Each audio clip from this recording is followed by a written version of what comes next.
Breaking news. Russia అధ్యక్షుడు Putin భారత పర్యటన వేళ ట్రంప్ దిగొచ్చారు. రష్యా అధ్యక్షుడు పుతిన్ ఇండియా పర్యటన తర్వాత భారత్తో వాణిజ్య ఒప్పందాలపై అమెరికా కీలక నిర్ణయం తీసుకుంది. భారత్ అమెరికా ట్రేడ్ డీల్పై డిసెంబర్ 10 నుంచి చర్చలు జరుగుతాయంటున్నారు. విడతల వారీగా ఇరు దేశాలు చర్చలు జరిపే అవకాశం ఉంది. మొదటి దఫా 3 రోజుల పాటు చర్చలు సాగనున్నాయి. 2025 డిసెంబర్ 31లోగా చర్చలు పూర్తి కావాలని నిర్ణయించారు. భారత్ ఎగుమతులపై 50% సుంకాలు విధించింది అమెరికా. సుంకం పెంపు తర్వాత రెండోసారి చర్చలు జరుగుతున్నాయి. రష్యా నుంచి భారత్ ఇంధనం కొనుగోలు చేస్తుందంటూ భారత్పై టారిఫ్లతో ట్రంప్ రెచ్చిపోయారు. అయినా ట్రంప్ టారిఫ్లకు భారత్ బెదరడం లేదు. భారత్ రష్యా మధ్య సంబంధాలు మరింత మెరుగుపడుతున్నాయి. ఇందులో భాగంగానే భారత పర్యటనకు వచ్చారు పుతిన్ టూరు ముగియగానే అమెరికా చర్చలకు పిలుపునిచ్చడం ఇప్పుడు ఆసక్తికరంగా మారుతోంది.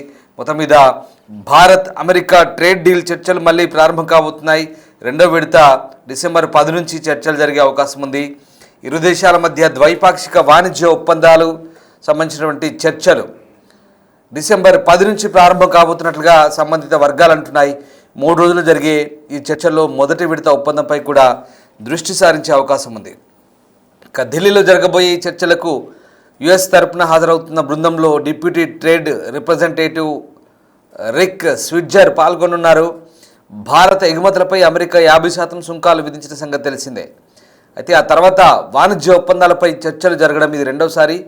చివరిసారి అగ్రరాజ్య ప్రతినిధులు సెప్టెంబర్ 16న భారత్కు వచ్చారు. తర్వాత సెప్టెంబర్ 22న వాణిజ్య పరిశ్రమల మంత్రి పీయూష్ గోయల్ నేతృత్వంలో బృందం అమెరికాకు వెళ్ళింది. ఈ క్యాలెండర్ ఏడాదిలోనే భారత్ అమెరికాతో తొలి వాణిజ్య ఒప్పందం కుదిరే అవకాశం ఉన్నట్టుగా ఇటీవల వాణిజ్య శాఖ కార్యదర్శి రాజేష్ అగర్వాల్ కూడా వెల్లడించారు. అందులో భారత ఎగుమతిదారులకు లబ్ధి చేకూరేలా సుంకాల అంశాన్ని కూడా ప్రస్తావిస్తామన్నారు. అలాగే టారిఫ్ల సమస్య పరిష్కారానికి ఓ దఫా పూర్తిస్థాయి వాణిజ్య ఒప్పంద దిశగా మరో విడత చర్చలు జరుపుతామన్నారు.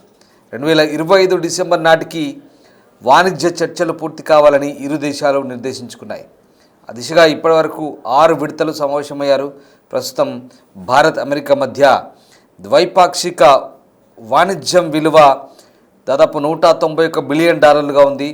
2030 నాటికి దీన్ని $500 బిలియన్ చేర్చాలని లక్ష్యంగా పెట్టుకున్నట్టుగా తెలుస్తోంది. మొత్తం మీద పుతిన్ భారత పర్యటన వేళ ఇక అమెరికా కాస్త దిగొచ్చినట్టుగా కనబడుతుంది. గత అర్ధ శతాబ్దంగా భారత సైన్యానికి ఆయుధాలు సమకూర్చడం, వాటిని ఆధునీకరించడంలో రష్యా కీలక పాత్ర పోషించిందని రెండు దేశాల మధ్య కుదిరిన ఒప్పందాలు ఈ వ్యూహాత్మక భాగస్వామ్యాన్ని మరింతగా పెంచుతాయని రష్యా ప్రెసిడెంట్ పుతిన్ చెప్తున్న వేళ అటు పుతిన్ భారత పర్యటనలో ఉండడం, అనేక శిఖరాగ్ర సమావేశాల్లో ద్వైపాక్షిక సమావేశాల్లో పాల్గొంటుండడం, అటు రక్షణ ఒప్పందాలు వాణిజ్య ఒప్పందాలు సహా భారత్కు అన్ని విధాల అండదండగా ఉంటాం, సహకరిస్తామంటూ చేయి కలిపి ఈ రెండు దేశాలు నడుస్తాయంటూ ప్రకటిస్తున్న వేళ ఇప్పుడు అమెరికా కూడా రష్యా అధ్యక్షుడి పర్యటనతో కాస్త మెత్తబడ్డట్టుగా కనిపిస్తుంది. రెండో దఫా చర్చలకు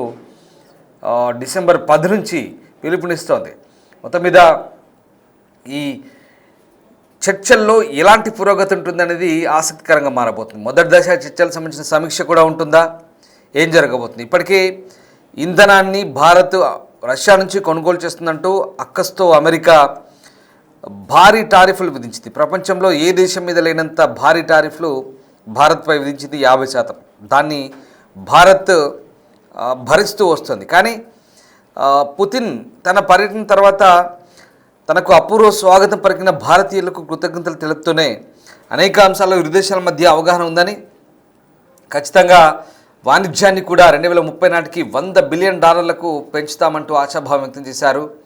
ఇక ఇంధన సరఫరా కూడా కొనసాగిస్తామంటూ చెప్తున్నారు. ఇరు దేశాల మధ్య ట్రేడ్ మరింతగా పెరుగుతాయంటూ ఆయన కూడా ఆశాభావంతో ఉన్నారు. సొంత కరెన్సీలోనే ఇరు దేశాల మధ్య వాణిజ్యం జరుగుతుందని కూడా ఆయన ఉద్ఘాటించారు. మొత్తం మీద భారత ఆర్థిక వ్యవస్థ కోసం నిరంతరాయంగా ఇంధన రవాణాను కొనసాగించడానికి రష్యా సిద్ధంగా ఉందంటూ పుతిన్ చెప్తున్నారు. అలాగే అణువిద్యుత్ ప్రాజెక్ట్ అయినటువంటి కొడంకులం బేస్కు రష్యా సహకరిస్తుందని కూడా చెప్తున్న పుతిన్ ఇరు దేశాలు అతిపెద్ద భారతీయ అణువిద్యుత్ ప్లాంట్ నిర్మించే ప్రాజెక్టుపై పనిచేస్తున్నాయని కూడా చెప్తున్నారు. సో మొత్తం మీద నెట్వర్క్ పెంచుకుంటామంటూ పుతిన్ చాలా గట్టిగా క్లియర్గా చెప్తున్నారు. ఈ చమురు సరఫరాపై అయితే చాలా క్లియర్గా పుతిన్ ప్రకటిస్తున్నారు. అసలు అమెరికా ఆంక్షలను ఎక్కడా కేర్ చేయట్లేదు. ట్రంప్ ఆంక్షలను డోంట్ కేర్ అన్నట్టుగా భారత్కు చమురు సరఫరాపై పుతిన్ కీలక ప్రకటన చేసినట్టుగా మనకి ఇక్కడ అర్థమవుతుంది.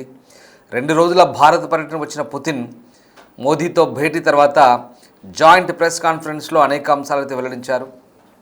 పశ్చిమ దేశాల నుంచి వస్తున్న ఒత్తిళ్లు, ఎందుకంటే రష్యా ఉక్రెయిన్ యుద్ధం కారణంగా కొంతకాలంగా భారత్ చమురు దిగుమతులను తగ్గించిందని కూడా చెప్తున్నారు. కానీ పెరుగుతున్న భారత ఆర్థిక వ్యవస్థ కోసం నిరంతరంగా ఇంధన రవాణాను కొనసాగించడానికి తాము సిద్ధంగా ఉన్నామని చెప్తున్నారు. ప్రధాని నేతృత్వంలో ఖచ్చితంగా తాము కూడా భారత్కు సహకరిస్తామని, ఉమ్మడి ప్రాజెక్టులు టెక్నాలజీ అభివృద్ధిలో పరస్పరం సహకారం అందించుకుంటామని చెప్తున్నారు. మేక్ ఇన్ ఇండియా కూడా మద్దతు ఉంటుందంటూ చెప్తున్న పరిస్థితి. అంటే ఒకవైపు రష్యా నుంచి చమురు ఎవరు కొనుగోలు చేయొద్దంటూ, ఒకవేళ రష్యాతో వాణిజ్యం చేస్తే భారీ సుంకాలు ఎదుర్కోవాల్సి వస్తుందంటూ ట్రంప్ హెచ్చరిస్తున్నప్పటికీ కూడా ఇక్కడ ఇండియా మాత్రం ఎక్కడ అమెరికా అధ్యక్షుడి బెదిరింపులను ఖాతరు చేయట్లేదు, తలగొట్టలేదు. ఏకంగా రష్యా అధ్యక్షునికి ఇండియాని ఆహ్వానించింది. అంతేకాదు రెడ్ కార్పెట్ పరిచి ప్రధాని ప్రోటోకాల్ పక్కన పెట్టి పుతిన్ ఆహ్వానించారు. అంతేకాదు రష్యా ఇండియా మధ్య చమురు సరఫరా యథావిధిగా సాగుతుందంటూ ఇరు దేశాలు కూడా చాలా స్పష్టంగా చెప్తున్నాయి. కానీ ఇక్కడ మీరు ఒక్కసారి ఒక విషయం గమనించండి. అమెరికా ఎన్ని ఆంక్షలు విధించినా భారత్ ఇక్కడ బెదరలేదు. పైగా రష్యాతో వాణిజ్యాన్ని కంటిన్యూ చేస్తామంటూ మన వైఖరిని ఎప్పటి నుంచో చెప్తున్నాం. అందులో భాగంగానే మన వాణిజ్యాన్ని మన సొంత అవసరాల కోసం ఎక్కడ కాంప్రమైజ్ కాకుండా మనం కొనసాగిస్తున్నాం.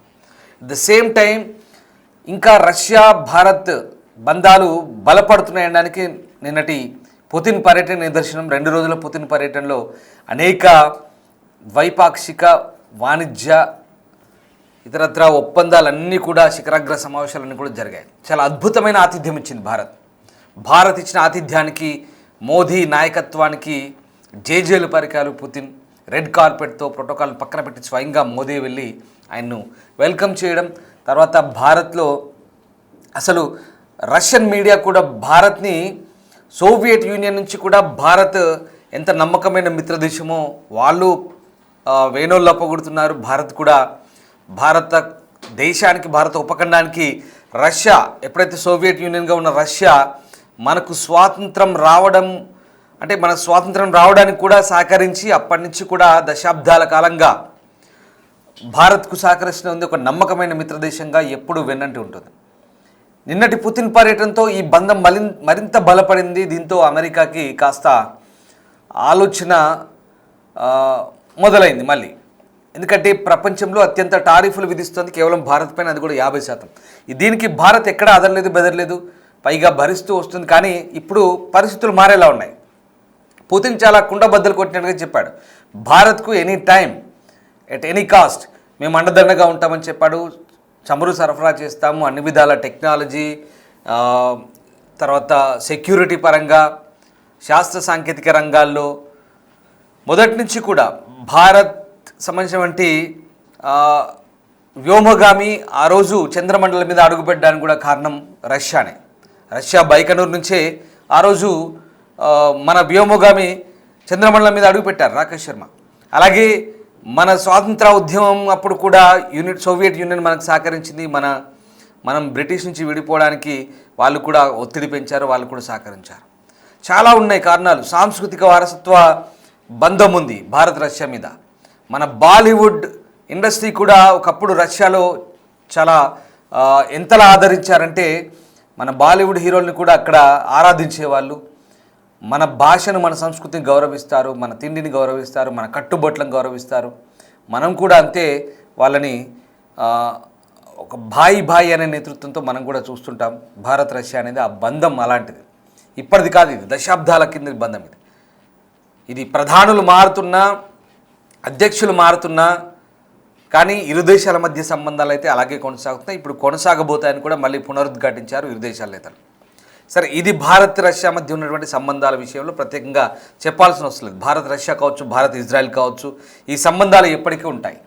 కానీ ఇక్కడ అమెరికా కేవలం భారత్ రష్యా నుంచి చమురు కొనుగోలు చేస్తుందన్న ఏదైతే సాకును చెప్పి ఆంక్షలు విధించిందో ఆ ఆంక్షల నడుమ పుతిన్ భారత పర్యటన చాలా సక్సెస్ఫుల్గా అయింది. ఇరు దేశాల అగ్రనేతలు కూడా ఆ అంశాలని ఉటంకిస్తూ స్పష్టమైన క్లారిటీ ఇచ్చారు. తమ సంబంధాలు కొనసాగిస్తామన్నారు. ఇప్పుడు అమెరికా ఆలోచనలో పడింది. ఇప్పుడు అమెరికా ఈ రెండో దేశ చర్చలు మరి ఈ 50% టారిఫ్లో తగ్గించే అవకాశం ఉందా?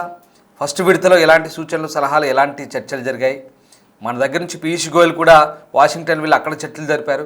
అవన్నీ కూడా ఇప్పుడు రివ్యూ చేసి, సమీక్ష చేసి మరి ఈ ఎఫెక్ట్ ఖచ్చితంగా ఉండే అవకాశం ఉంది. ఖచ్చితంగా అమెరికా దిగొచ్చే ఛాన్సే కనిపిస్తోంది. భారత్పై విధించిన టారిఫ్లో ఎంతో కొంత తగ్గించే ఛాన్స్ అయితే కనిపిస్తోంది.